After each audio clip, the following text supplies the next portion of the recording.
اللہ الرحمن الرحیم۔ ناول عشق کی ایک تمنا، رائٹر مومنہ شاہ، قسط نمبر 30۔ مصطفیٰ شعلہ کو گھر چھوڑ کر دفتر چلا گیا تھا۔ نازنین کچن میں لگی کھانا بنا رہے تھے جب شعلہ نیچے اس کے پاس آئی۔ نازنین اسے دیکھ کر نظر انداز کیا۔ نظر انداز کر رہی ہو مجھے؟ شعلہ نے سلیب پہ ہاتھ ٹکا کر پوچھا۔ کیا مجھے آپ کو نظر انداز نہیں کرنا چاہیے؟ نازنین نے پرشکوہ نگاہیں اس کے چہرے پر گاڑ کر کہا۔ شعلہ نے اسے تنقیدی نگاہوں سے تکا۔ اسے لگا شاید مصطفیٰ نے اسے شعلہ کو یہاں آنے کی شرط کے بارے میں بتا دیا ہے۔ کوئی خاص وجہ؟ شعلہ نے ابرو اچکا کر پوچھا۔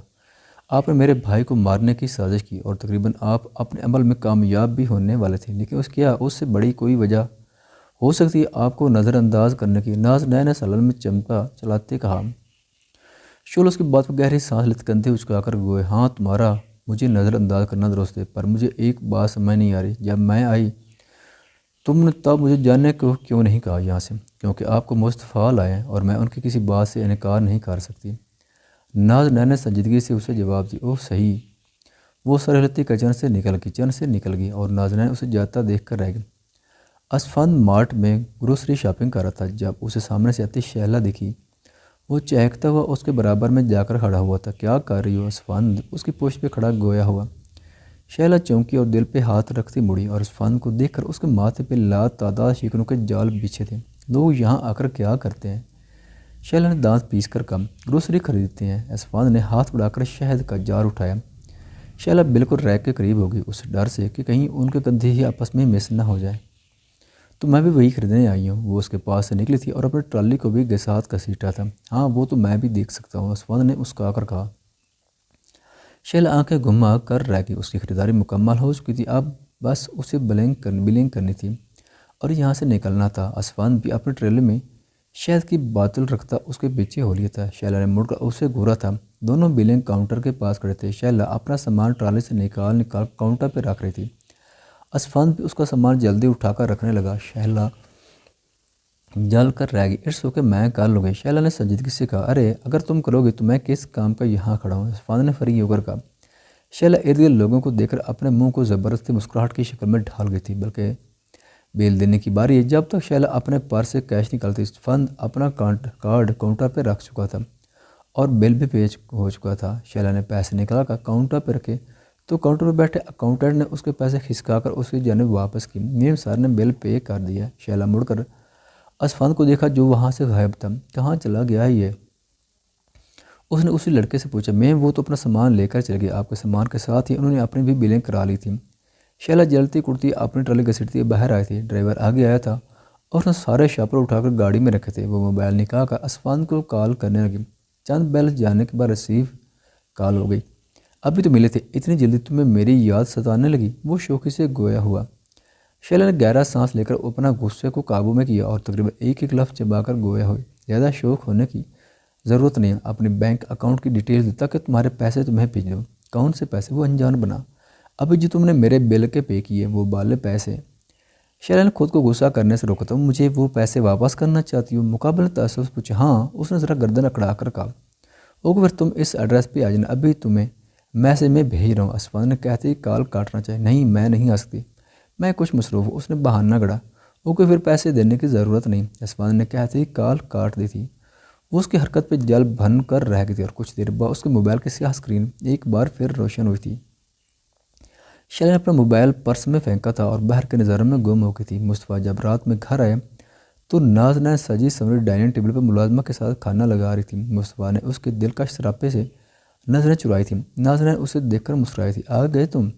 وہ لاڈ سے گویا ہوئے۔ تو آنا ہی تھا میں نے گھر، مصطفیٰ نے سرد مہری سے کہا۔ لگتا ہے آج تھک گئے ہو۔ نازنین کو لگا شاید تھکاوٹ کی وجہ سے وہ سرد مہری دکھا رہا۔ پانی دو گی یا پھر دماغ ہی چاٹتی رہو گی؟ اس نے بازاریت سے کہا۔ دے دیتی ہوں پانی، لڑ کیوں رہے ہو؟ نازنین اس کے بگڑے تیوروں کو اصل لیے بغیر چہکی تھی۔ وہ پانی لائی، اسے دیا اور اس کا سامان اٹھا کر روم میں رکھ کر آئی۔ عالم کا کھانا کمرے میں ہی پہنچا دیا تھا اور شعلہ نیچے آئی تھی کھانا کھانے۔ نازنین اور مصطفیٰ بھی بیٹھے تھے کھانے کھانے پر۔ خاموشی سے کھانا کھایا گیا۔ نازنین برتن اٹھا کر کچن میں لے کر کوشش کرو یہ تم سے خود ہی طلاق لے، شعلہ نے سنجیدگی سے کہا۔ مصطفیٰ نے نگاہیں چرائیں اور دھیرے سے سر اسبات میں ہلاتا اپنے کمرے میں چلا گیا۔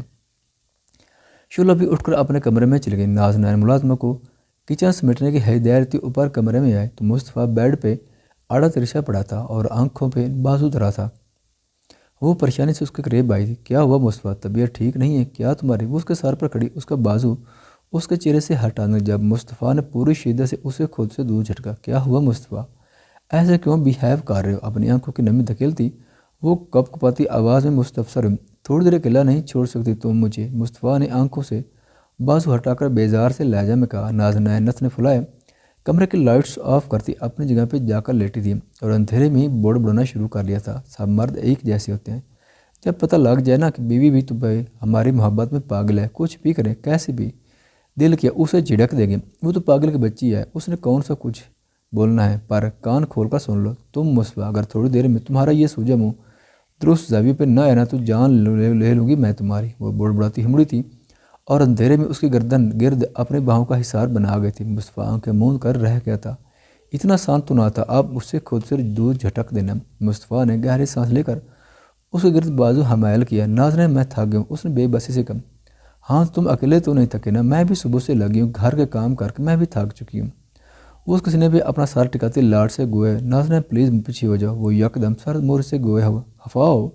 وہ اداسی سے مستفسر ہوئی۔ نہیں میں خفا نہیں بلکہ بیزار ہو گیا ہوں تم سے، مصطفیٰ دبے دبے لہجے میں چلایا تھا۔ نازنین کا رنگ پھاک پڑا تھا اور وہ اسے جھٹ دور ہو کر کروٹ بدل گئی تھی۔ مصطفیٰ لب بھیج کر رہ گیا تھا اور کچھ لمحے بعد اندھیر کمرے میں اس کی سسکیاں گونجنے لگی تھیں۔ شعلہ کمرے میں آئی تو عالم بستر پہ پڑا چھت کو گورا تھا۔ وہ اسے نظر انداز کرتے نائٹ ڈریس پہن کر باہر آئی تھی۔ اس کی سلکی سیاہ نائٹی میں اس کے پیٹ کا ہلکا ابھار واضح ہو رہا تھا۔ عالم نے اسے دیکھ نفرت سے نظریں پھیری تھیں۔ وہ لب بھیج کر بستر پر دوسری جانب لیٹی تھی۔ نفرت ہو گئی تم سے مجھے، عالم کی سرد آواز اس کے کانوں سے ٹکرائے تو ایک پال کو تھمی اور پھر تمسکر سے مسکرائی۔ نفرت تو مجھے بھی تھی، دیکھو برباد کر دی، اب تمہاری باری ہے، دیکھتی ہوں تم کیسے برباد کرتے ہو مجھے۔ وہ آنکھیں موند کر گویا ہے، میری نفرت تمہاری نفرت جیسی نہیں ہے شعلہ، میری نفرت تمہاری نفرت کی طرح انسٹنٹ نہیں ہے کہ ایک پال میں سب ختم کر دے۔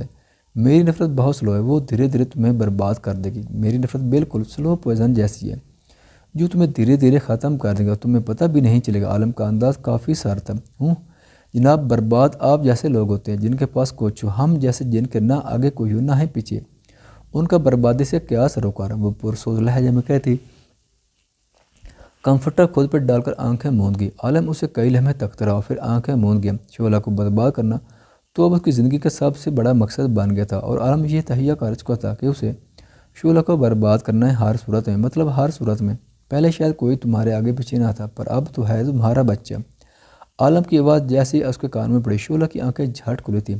اگر تم مجھ سے تکلیف دے کر مجھے برباد کرنا چاہتے ہو تو شوق کرنا، پر یاد رکھنا اسے تکلیف دے کر ختم تو تم بھی ہو جاؤ گا، شعلہ نے سیر سراتے لہجے میں کہا۔ عالم اس کی اڑی رنگا دیکھ کر تمسکر سے مسکرایا تھا۔ اتنا کیوں ڈر گئی ہو؟ ابھی تو اسے اس دنیا میں آنے میں بھی بہت وقت لگے گا۔ عالم نے اس کی اڑی رنگا دیکھ کر مزید اسے ڈرایا۔ مجھے نیند آ رہی ہے، اس نے چہرے پہ ہاتھ پھیر کر نادیدہ پسینے کو صاف کیا اور آنکھیں موند گئی۔ مصطفیٰ صبح اٹھا تو نازنین کمرے میں نہیں تھی۔ وہ اپنا دکھتا سر دباتا واش روم میں گیا تھا۔ آفس کے لیے تیار ہوتا وہ نیچے آیا۔ نازنین نے خاموشی سے ناشتہ لگایا اور واپس اوپر آ گئی۔ مصطفیٰ نے تنہا ناشتہ کیا اور اپنا سامان لینے اوپر آیا تو نازنین بیگ میں لگے کپڑے ڈال رہی تھی۔ مصطفیٰ کا دل یکدم بند ہوا۔ نازنین اسے مکمل طور پر نظر انداز کر رہی تھی۔ مصطفیٰ اس سے بات کرنا چاہتا تھا پر شعلہ کی بات یاد کر کے اس کے قدم اپنی جگہ جم گیا۔ وہ خاموشی سے اپنا سامان لیتا کمرے سے نکلنے ہی والا تھا جب نازنین کی بات ہوئی۔ ہو کیا گیا تمہیں؟ وہ اسے بازو تھام کر سسکی تھی۔ کچھ نہیں، وہ پلیز پیچھے ہٹو۔ مصطفیٰ نے اسے خود سے دور کرنا چاہا۔ ایسے کیسے دور ہٹوں؟ تمہیں اندازہ ہے میں کل رات سے کس ذہنی اذیت کا شکار ہوں؟ وہ اس کے سینے سے لگتی بھیگے لہجے میں مستفسر ہوئی۔ نازنین پلیز مجھے دیر ہو رہی ہے۔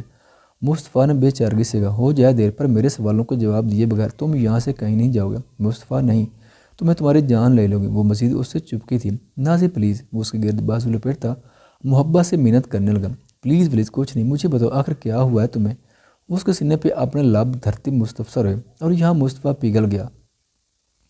اسے مکمل طور پر اپنی باہوں کا حصار میں قید کرتا، کئی لمحوں تک اس کی خوشبو کو خود میں اتارتا رہا اور پھر شعلہ کی حقیقت اور اس کی شرط سب اسے بتا دی۔ نازنین توجہ سے تمام بات سن کر اسے خوشمگین نظروں سے گورتے۔ کیا ہوا، ایسے کیوں دیکھ رہی ہو؟ مصطفیٰ نے سنجیدگی سے کہا۔ اگر تم مجھے یہ سب پہلے بتا تو کیا چلا جاتا تمہارا؟ وہ کمر پہ ہاتھ رکھتی وہ اس کا مستفسر کیسے بتاتا؟ مجھے تو کچھ سمجھ ہی نہیں آ رہی تھی۔ مصطفیٰ نے چڑھ کر کہا۔ ایسے ہی بتاتے جیسے ابھی بتایا یار۔ وہ خفا ہوئی۔ اب سنو میں تمہیں سمجھاتی ہوں کہ اب ہمیں کیا کرنا ہے۔ نازنین نے اسے تمام بات سمجھائی اور مسکرائی۔ مصطفیٰ بھی اس کے پلان پہ مسکرایا تھا۔ واہ اتنا اچھا آئیڈیا، میرے پاس کیوں نہیں آیا؟ مصطفیٰ کو حیرت ہوئی، عقل کی کمی کی وجہ سے نہیں آیا، نازنین نے زبان دکھا کر کہا، اور مصطفیٰ اسے گھورتا نکل گیا۔ وہ پیچھے کھڑی مسکرا کر رہ گئی۔ خواتین و حضرات، ویڈیو دیکھنے کا شکریہ۔ اگر ویڈیو پسند آئے تو چینل کو سبسکرائب کریں اور ساتھ ہی بیل کے آئیکن کو لازمی پریس کریں تاکہ آپ کو آنے والی ویڈیوز کے اپڈیٹ سب سے پہلے مل سکیں۔ خدا حافظ۔